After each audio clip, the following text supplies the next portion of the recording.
जय हिंद साथियों। तो साथियों आज की क्लास में हम देखेंगे संविधान से संबंधित बहुत ही महत्वपूर्ण प्रश्न। साथियों चाहे आपका एसएससी जीडी का एग्जाम हो, यूपी पुलिस का एग्जाम हो, रेलवे का एग्जाम हो, या फिर आपका सुपर टेट हो, या फिर कोई भी वनडे कॉम्पिटिटिव एग्जाम हो, साथियों संविधान से 2 से 3 प्रश्न आपके एग्जाम में जरूर बनते हैं। तो आज की क्लास में हम इन्हीं प्रश्नों को करने वाले हैं। साथियों ये प्रश्न पिछली परीक्षाओं में बार बार पूछे जा रहे हैं, तो सभी साथी अंत तक हमारे साथ बने रहें। और जिन साथियों ने अभी तक हमारे चैनल को सब्सक्राइब नहीं किया वो सभी साथी जल्दी से हमारे चैनल को सब्सक्राइब कर ले। तो साथियों शुरू करते हैं आज की क्लास और देखते हैं अपना संविधान से संबंधित पहला प्रश्न। हमारा पहला प्रश्न है, संविधान सभा की प्रथम बैठक कब हुई थी? 9 दिसंबर 1946 को, 11 दिसंबर 1946 को, 13 दिसंबर 1946 को, या फिर 21 दिसंबर 1946 को। तो साथियों संविधान सभा की जो पहली बैठक हुई थी यह हुई थी हमारी 9 दिसंबर 1946 को। तो ऑप्शन नंबर ए हमारा सही हो जाएगा। अगला प्रश्न देखेंगे, संविधान सभा के अस्थायी अध्यक्ष के रूप में किसे नियुक्त किया गया था? साथियों क्वेश्चन जरा ध्यान से पढ़ना। इसमें पूछा गया अस्थायी अध्यक्ष, तो हमें अस्थायी अध्यक्ष बताना संविधान सभा के। डॉक्टर BN राव, डॉक्टर सच्चिदानंद सिन्हा, डॉक्टर भीमराव अंबेडकर, या फिर डॉक्टर राजेंद्र प्रसाद। तो साथियों संविधान सभा के जो अस्थायी अध्यक्ष थे वो थे हमारे डॉक्टर सच्चिदानंद सिन्हा। ऑप्शन नंबर बी इसके लिए बिल्कुल सही आंसर होगा। अगला प्रश्न देखेंगे, प्रश्न नंबर 3 ये रहा आपकी स्क्रीन पर। प्रारूप समिति के अध्यक्ष कौन थे? तो साथियों संविधान की जो प्रारूप समिति थी उसके अध्यक्ष कौन थे? BN राव, JB कृपलानी, वल्लभ भाई पटेल, या फिर भीमराव अंबेडकर। तो क्वेश्चन नंबर 3 का जो सही आंसर होगा वो होगा आपका option number D, Bhimrao Ambedkar जो थे संविधान सभा की प्रारूप समिति के अध्यक्ष थे। अगला प्रश्न देखेंगे, प्रश्न नंबर 4 ये रहा आपकी स्क्रीन पर। संविधान सभा के स्थायी अध्यक्ष किसे बनाया गया? तो साथियों संविधान सभा का स्थायी अध्यक्ष किसे बनाया गया था? डॉक्टर भीमराव अंबेडकर को, KM मुंशी को, डॉक्टर राजेंद्र प्रसाद को, या फिर डॉक्टर सच्चिदानंद सिन्हा को। तो साथियों जो संविधान सभा के पहले स्थायी अध्यक्ष थे वो थे डॉक्टर राजेंद्र प्रसाद। साथियों क्वेश्चन में कंफ्यूज नहीं होना, जो डॉक्टर सच्चिदानंद सिन्हा थे ये हमारे अस्थायी अध्यक्ष थे। डॉक्टर सच्चिदानंद सिन्हा अस्थायी अध्यक्ष थे और डॉक्टर भीमराव अंबेडकर ये प्रारूप समिति के अध्यक्ष थे। और स्थायी अध्यक्ष कौन थे? ये थे हमारे डॉक्टर राजेंद्र प्रसाद। तो इन क्वेश्चंस में आपस में कंफ्यूज नहीं होना है। अगला प्रश्न देखेंगे, प्रश्न नंबर 5 है हमारा, संविधान सभा के अंतिम रूप से संविधान को कब पारित कर दिया गया था? तो साथियों संविधान सभा में जो के अंतिम रूप में संविधान को कब पारित किया गया था? 26 जनवरी 1950 को, 15 अगस्त 1947 को, 2 अक्टूबर 1949 को, या फिर 26 नवंबर 1949 को। तो साथियों ये पारित किया गया था 26 नवंबर 1949 को। ऑप्शन नंबर डी इसके लिए हमारा सही आंसर होगा। अगला प्रश्न देखेंगे, प्रश्न नंबर 6 ये रहा आपकी स्क्रीन पर। भारतीय संविधान किस दिन से पूर्णतः लागू हुआ था? अब साथियों पहले कुछ नियम लागू कर दिए गए थे देश को चलाने के लिए, लेकिन पूर्ण रूप से जो संविधान था हमारा कब लागू हुआ था? 26 नवंबर 1950 को, 26 नवंबर 1949 को, 26 अगस्त 1950 को, या फिर 26 जनवरी 1950 को। तो साथियों भारतीय संविधान पूर्णतः लागू हुआ था 26 जनवरी 1950 को, और इस दिन को ही हम गणतंत्र दिवस के रूप में मनाते हैं। अगला प्रश्न देखेंगे, भारत कब गणतंत्र बना? 15 अगस्त 1947 को, 26 नवंबर 1949 को, 26 जनवरी 1950 को, या फिर 2 अक्टूबर 1952 को। तो साथियों ये क्वेश्चन घुमा फिराकर पूछे जाते हैं। भारतीय संविधान कब लागू हुआ या फिर भारत कब गणतंत्र बना, दोनों का मतलब एक ही है। तो 26 जनवरी 1950 को भारत गणतंत्र देश एक बन गया था। अगला प्रश्न देखेंगे, प्रश्न नंबर 8 ये रहा आपकी स्क्रीन पर। भारतीय संविधान के किस भाग को उसकी आत्मा की संज्ञा दी गई है? वेरी वेरी इंपॉर्टेंट क्वेश्चन हो जाता है साथियों, ये क्वेश्चन एग्जाम में जरूर बनता है। तो भारतीय संविधान के किस भाग को उसकी आत्मा कहा जाता है? मूल अधिकार को, संवैधानिक उपचारों का अधिकार, प्रस्तावना को, या फिर संशोधन प्रक्रिया को। तो साथियों भारतीय संविधान की जो आत्मा होती है वो होती है उसकी प्रस्तावना। संविधान की प्रस्तावना को ही संविधान की आत्मा कहा जाता है। अगला प्रश्न देखेंगे, संविधान सभा ने राष्ट्रगान को कब स्वीकार किया था? तो साथियों संविधान सभा ने जो हमारा राष्ट्रगान है जन गण मन, इसको कब स्वीकार किया गया था?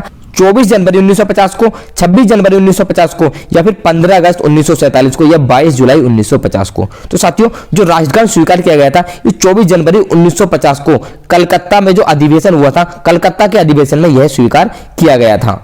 अगला प्रश्न देखेंगे, प्रश्न नंबर 10 ये रहा आपकी स्क्रीन पर। भारतीय नागरिकों को प्राप्त मूल अधिकारों की संख्या कितनी है? तो साथियों संविधान में मूल अधिकार कितने हैं ये क्वेश्चन बहुत बार एग्जाम में पूछा जा चुका है, तो वेरी इंपॉर्टेंट क्वेश्चन हो जाता है ये। तो साथियों संविधान में जो हमारे मूल अधिकार है वो है 6, लेकिन शुरुआत में यह मूल अधिकार 7 थे।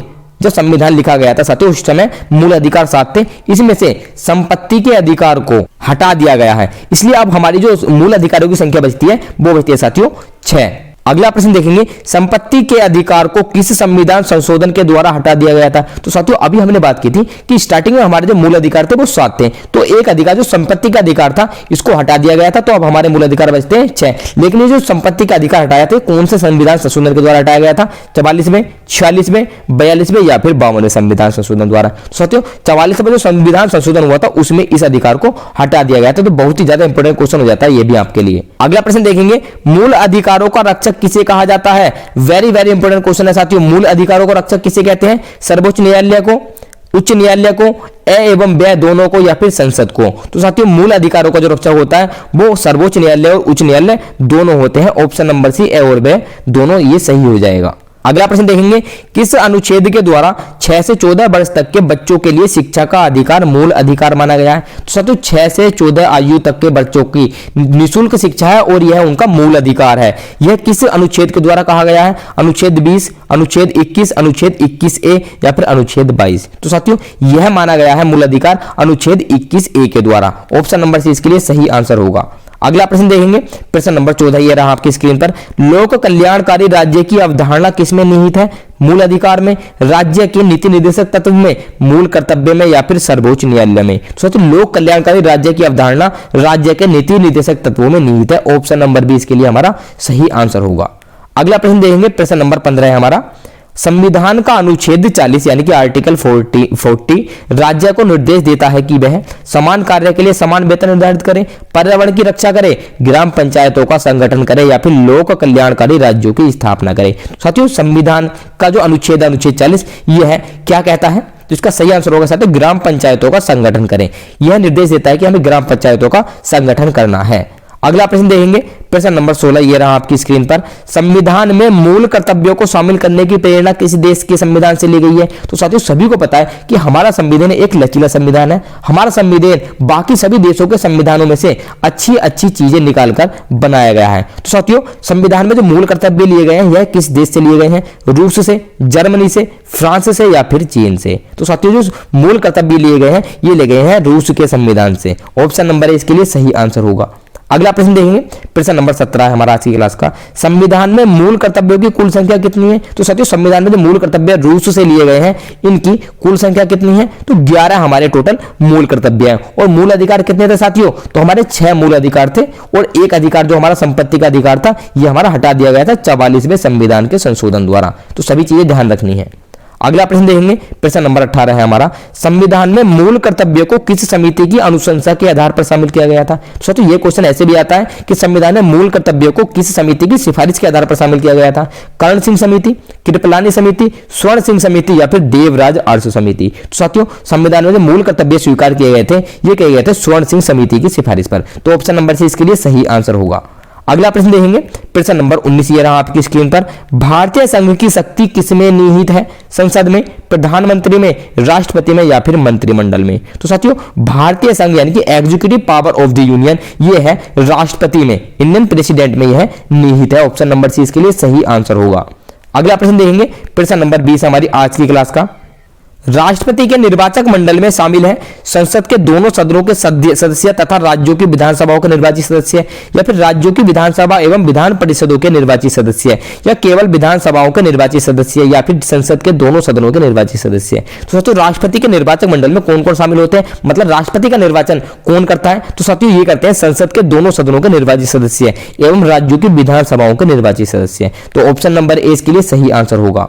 अगला प्रश्न देखेंगे, राष्ट्रपति के कार्यकाल की अवधि कितनी होती है? तो राष्ट्रपति का कार्यकाल कितने वर्ष तक होता है? 3 वर्ष, 5 वर्ष, यहाँ पर साथियों 6 वर्ष होगा। 6 वर्ष या फिर कोई सीमा नहीं। तो साथियों राष्ट्रपति का जो कार्यकाल होता है ये 5 वर्ष के लिए होता है। ऑप्शन नंबर 20 के लिए सही आंसर होगा।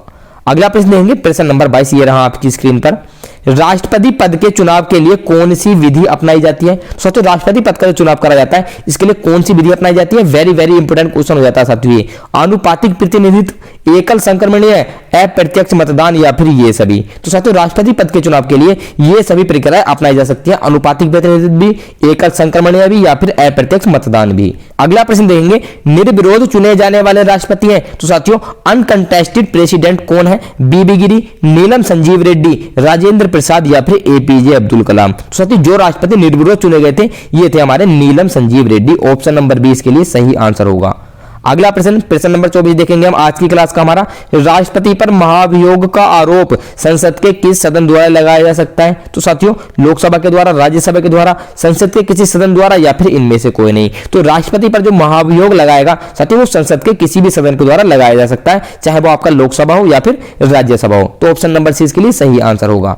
अगला प्रश्न देखेंगे, प्रश्न नंबर 25 हमारी आज की क्लास का, भारतीय सेनाओं का सर्वोच्च सेनापति कौन होता है? राष्ट्रपति, प्रधानमंत्री, थल सेना अध्यक्ष या फिर रक्षा मंत्री। तो सोचते भारतीय सेनाएं जो होती हैं, चाहे वो जल सेना हो, थल सेना हो या फिर आपकी वायु सेना हो, तीनों सेनाओं का जो सर्वोच्च सेनापति होता है ये हमारा राष्ट्रपति ही होता है। तो ऑप्शन नंबर है इस प्रश्न के लिए बिल्कुल सही आंसर हो जाएगा। तो साथियों, ये थे हमारे संविधान से संबंधित 25 बहुत ही महत्वपूर्ण प्रश्न। साथियों, संविधान के प्रश्नों का एक और पार्ट हम आपके लिए लेकर आएंगे। पार्ट 2 में हम क्वेश्चन नंबर 25 से आगे के क्वेश्चन देखेंगे। तो आज के लिए इतना ही, हम आपसे मिलते हैं अगली क्लास में। जय हिंद।